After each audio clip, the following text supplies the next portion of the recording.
Good morning. Good morning. Welcome back to another week of the stock market. Today is July 25th. Looking at the economical calendar, we have a lot of Fed action happening this week. We have some Fed speaking today. We basically have Jerome Powell speaking on Wednesday, which is the main thing. He's going to have a press conference on Fed fund target rates and a whole bunch of other stuff, inflation. Thursday, we have jobless numbers, and then Friday, we have a whole list of information coming out as well. We do have a lot of earnings coming out as well, too. Looking at the earnings, we could basically see that we have Whirlpool announcing today after hours. That's pretty much it that I look at. You got UPS tomorrow, Coca-Cola, GE, McDonald's, Google, Microsoft, Visa, Chipotle, and other stocks as well. We have Wednesday, Shopify, Boeing, Spotify, got Qualcomm, Ford, Facebook, or aka Meta. And then we have Etsy. On Thursday, we have Tilray, Pfizer, MasterCard. We have Roku, Amazon, Apple, Abivai on Friday, ExxonMobil, Chevron, P&G. So we got a whole bunch of key companies, important companies announcing this week. So definitely want to pay attention to this earning list and definitely want to watch to see what stocks you're in or swinging this week. And especially during earnings season, you want to be careful what stocks you're swinging because the news could affect the stock in either or direction. So jumping over to the charts, looking at the SPY, we're going to jump over towards the 1 year, 1 day. We just like to start on the 1 year, 1 day. This way, you could basically get a good look of the overall picture. You can see the RSI is getting more towards the overbought side. We hit 400, which we actually rejected before and started to basically pull back down. Let's drop down towards the 180 day. Before I jump over there, I just want to say, hey, we are above that 1 year trade line. 1 year trade line is sitting around like 390. That's the 1 year EMA. So as long as we're above that, it could possibly continue to uptrend, right? So around 390, which is represented over here. Let me just move it up a little bit. So around like 390, that's the 1 year trade line. So definitely want to watch to see what's going to happen over there. Looking at the 180 day, right? This is the 180 day chart. So looking at the 180 day, you can see the that 400 acted as resistance, which was support and resistance before, support resistance before. So we want to watch to see if we get a nice break above that 400 realm. Once we start to break above 400, 418, we could possibly start going up towards 405, 410, maybe even higher. Let's jump down towards the 180 day again. If we do start to come back down, we want to watch a break below 395, then we can start going back down towards 390, maybe even 381.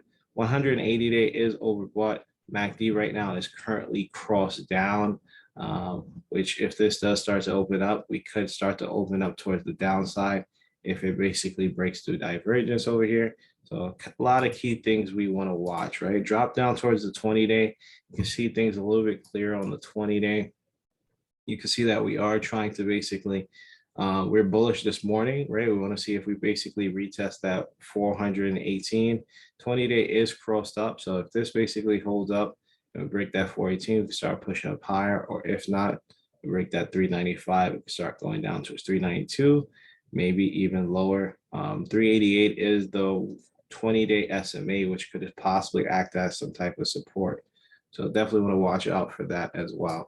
Next stock we're going to talk about is Tesla. Tesla basically had earnings last week, which wasn't too bad, right? So Elon Musk has a lot of news in the headlines right now. So definitely want to watch to see how Tesla is going to perform. Of course, we're going to see some upgrades. We're going to see some downgrades, especially after earnings. So definitely pay attention to see if we get any upgrades or downgrades for Tesla. Overall, Tesla is a little bit more on the overbought side, even though it just be earnings. You can see the RSI is peaking out on the red. So possibility for downside is a lot higher right now, right? So definitely want to be cautious with that. Let me drop down towards the 20 day. We did make a 20-day high at 842. So that's the level you want to watch before we basically start going up towards 865, 842 to 865 for the possible upside. 865 was a previous support level over here. So definitely want to watch to see if we gap up for that. As long as the RSI stays in the red, we can continue to go up. Is it favorable? No. Is it high risk? Yes. So definitely want to be cautious with that as well. 20-day is overbought as well. So we're seeing a reoccurring trend, and we'll see if other stocks show the same thing where we're seeing a lot of overbought stocks. Typically, when we start to see a lot of overbought stocks, that means the overall market may have a pullback. So let's see what happens. If we do have a pullback, watch for the break of 821, and then we could basically start going down towards 793. RSI is overbought, has more possibility for downside. So got to be cautious with Tesla to the upside. Next one we're going to talk about is Netflix. So Netflix, I believe, had earnings last week as well, and it didn't do too bad. So definitely want to watch to see how Netflix is going to perform. Made a basically 20-day high of 229 or 230 per se. Definitely want to watch to see if it holds that level. Netflix isn't too overbought. It's kind of like in the middle over here. So if it breaks the support at 218, there's no doubt in my mind it'll sink down towards 212, maybe lower. It does have room to the downside as well. If we jump over towards the 180-day, 180-day is extremely overbought over here. So you can see it's peaking out red. So if we do basically break that 230, right? Not saying anything's impossible. If we do, there's a nice gap up towards like 247 on Netflix over here, right? So it does look like it's making a ascending pattern, but it does look like it's kind of running out of steam. So if it starts to break below these areas, we could basically have a pullback, or if it holds these areas, it could be like a staircase towards a new high. Last but not least, throwing Meta on the watch list because they do have earnings. So definitely want to watch to see how Meta is going to basically perform this week. They've kind of been stagnant, right? We're looking at the 180-day, right? Everything's dropped, but you can see Meta went from 350 and is sitting at 153.